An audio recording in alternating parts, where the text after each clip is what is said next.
So the FBI comes to town and they're investigating, let's say a parent for being a terrorist because they spoke out at the school board meeting. And the sheriff deputies and some of the police officers are asked by the FBI, Joint Terrorism Task Force, to join. And they do. And then they find out what the case is all about. Well, the sheriff or the police chief doesn't have any right to know because they don't have a need to know, according to the FBI. So your funds for the state are going to this task force, and you don't even know what they're doing. Are they wasting money by going after somebody who, was praying at an abortion clinic? Steve Friend is here now. He's a Center for Renewing America fellow. He's an FBI whistleblower. He objected to being part of the January 6th raids. Steve, welcome to the program. Great to be with you, Glenn. Thanks for having me this morning. You bet. Okay, so you're just trying to put up a line of defense of the people using the last really constitutional string that you have, and that is the sheriff's office, right?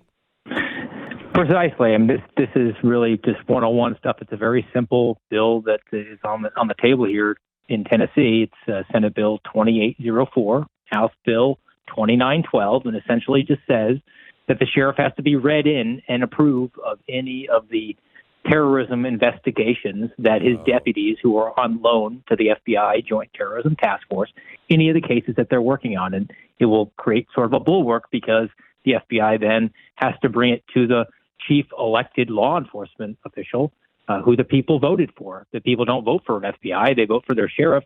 And not for nothing, he should be aware if there's a legitimate terrorism threat in his county. That's his charge. Let me read this entire bill, and it's quite a bill. Amend Senate Bill number 2804, House Bill 2912, by deleting all language after the enacting clause and substituting Section 1, Tennessee Code, annotated Title 38, Chapter 8, Part 1, is amended by adding the following new section. Now, here's where the rubber meets the road. See if you can follow this. In the event a law enforcement agency within the state nominates personnel to be deputized as a federal task force officer on a joint terrorism task force, the chief law enforcement officer from the nominee's respective law enforcement agency must approve each national security investigation in which the nominee participates. Then he gets into a very complicated Section 2. This act takes effect July 1st, 2024. I mean, that's an easy-to-read bill and very, very clear. What kind of opposition are you coming up against? Well, unfortunately, the Tennessee Department of Safety and Homeland Security, which is an arm of the governor's office, has opposed us on every avenue here with this. And the communications we've received from them is they don't feel that sheriffs are entitled to know about what they work with the FBI on. So they're all in for the federalization of law enforcement, which is pretty aconstitutional from any conservative standpoint. So what is their excuse for saying the sheriff, the only elected enforcement in the whole group here, how come the sheriff doesn't have a right to know? They believe that it will impede their ability to work with the FBI. I think that the FBI is a pretty symbiotic relationship with a lot of these state-level agencies. The Tennessee Bureau of Investigations has expressed opposition as well to us doing this. And I think that they are in with the FBI, and the FBI gives them the goodies, and they get the credentials, and they are all in for what's going on at a higher level. And it's the nature of, as you move up the chain of command within our government structures, you sort of feel like the plebeian swine at the lowest level, even if it's a sheriff, isn't entitled to know what you are working on from on high, which is opposing anything that we expect of our law enforcement agencies. I mean, we want to keep the community safe, and we elect the sheriff to do that. We elect him to bring crime down, to confront terrorism.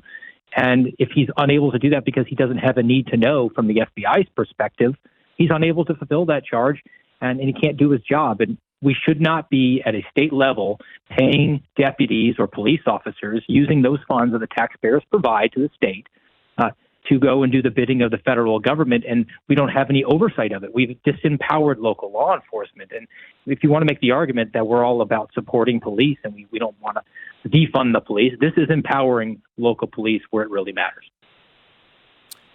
So is this mainly to stop the people that are praying, at the abortion clinic, or the abuse of parents who are called terrorists? That's really what the genesis of the motivating factor here is. We've been able to galvanize support across the aisle as well. There were some Democrats in the House that were intrigued by the argument I was making, because the FBI has clearly broadly overinterpreted its national security mandate. We're seeing things where they're starting to articulate and connect First Amendment protected activity to some of the things that they deem to be within their purview. So you have the recent argument about Christian nationalism. Well, the FBI has a caveat that says that they don't investigate First Amendment protected activity like the right to speak or religious worship. However, they're using these quote-unquote nonpartisan organizations like the Public Religion Research Institute, which generates a report and says that Christianity is refracted through a lens of white supremacy. And now the FBI is cooking with gas, because they can say, well, we do investigate racially motivated violent extremism, so we're going to go and investigate people who say have a preference for the Latin Mass when they attend at their parish, and recruit people to inform on them so that we can open assessments on them as anti-government extremists. And this, hopefully, the sheriffs are open to, investigations on actual terrorism, no matter who it's from, no matter which side it's from, but actual terrorism. And this would protect the people. It would not allow the sheriff, however, to alert the people or stand alongside the people if they're being investigated for praying at church. It just means nobody's going to be using local or county or state money to help on that. Right? Yes, and I think as a sheriff who's elected by the people, if the FBI says, well, we want your deputies as task force officers here to work on investigating a mom at a school board, and the sheriff opposes that, he'll pull his people out. And I would imagine he would be rather loud about that and let his people know that the FBI is doing something, even if it violates a security clearance, because that's an inappropriate investigation. I would hope that a constitutional sheriff would focus on that rather than a mere clearance, as many whistleblowers have lost theirs for transient reasons within our federal government. Well, as our government has lost control of the police force, the federal police force, the only elected law enforcement official is your sheriff.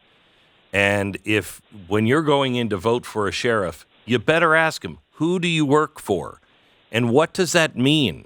What happens if the FBI comes in and they, are doing an investigation on parents at the school board? Where do you stand on that? You have to have serious conversations with your sheriff. If you have a sheriff up for election, they are critical to this. Now, in Tennessee, you're trying to pass this. When does it go up, and how can we help? Oh, thank you for this. So the Senate Judiciary Committee is actually taking this under consideration today at 2 p.m. Eastern Time. They will be looking at it. And then the House is looking at it, and that's Senate Bill 2804, House Bill 2912, and the House Criminal Justice Subcommittee is taking this up tomorrow. So if folks in Tennessee or around the country want to reach out to the members of those respective committees to express support for this, that would be a huge help. I mean, this audience, my friend Garrett O'Boyle felt the weight of this audience when we were here talking about his store. He had more sales in 2 days than he had in the entire history of his store. So I know the Glenn Beck audience is down to support this sort of initiative. Yeah, and they also just got a very important initiative passed in Tennessee, I think here recently. This audience is really, truly amazing. Okay, so if you are in Tennessee, you want to call the Tennessee Senate. It's in committee tomorrow. What committee is it? The Senate is today. The Senate Judiciary Committee is having this at 2 o'clock Eastern. And tomorrow, the House has it in front of a subcommittee under the Criminal Justice Okay. Subcommittee of Criminal Justice, that's tomorrow. That's the House. You can call them today. And the Senate Judiciary Committee is meeting at 2 p.m. today, so you want to call them. And again, you're looking in the House at the bill number 2912, and the Senate bill 2804. If you can't remember the name of the bill, what would they just call it? Something simple so people would know. It's just basically being called an FBI bill by the layperson there. Everyone sort of knows what we're talking about. Okay. And again, this is empowering the local sheriff. This is nothing to do. It's not going to limit your ability to keep the community safe. It just says that the chief law enforcement officer, who's elected by the people, should know what is going on, and that should not impede any righteous investigations. And will actually bring the FBI back into focus on what they should be focusing on, rather than moms at school boards or people who like to go to Latin Mass. Steve, you're a very brave man. Thank you so much. God bless you. Thank you, Glenn. All right. God bless your audience. Trying to get this out of the committees, Judiciary Committee today and the House Subcommittee on Criminal Activity tomorrow in Tennessee. Call them and say the sheriff and the FBI bill, you want to go in for a full vote. Pass this in committee. That's in Tennessee today.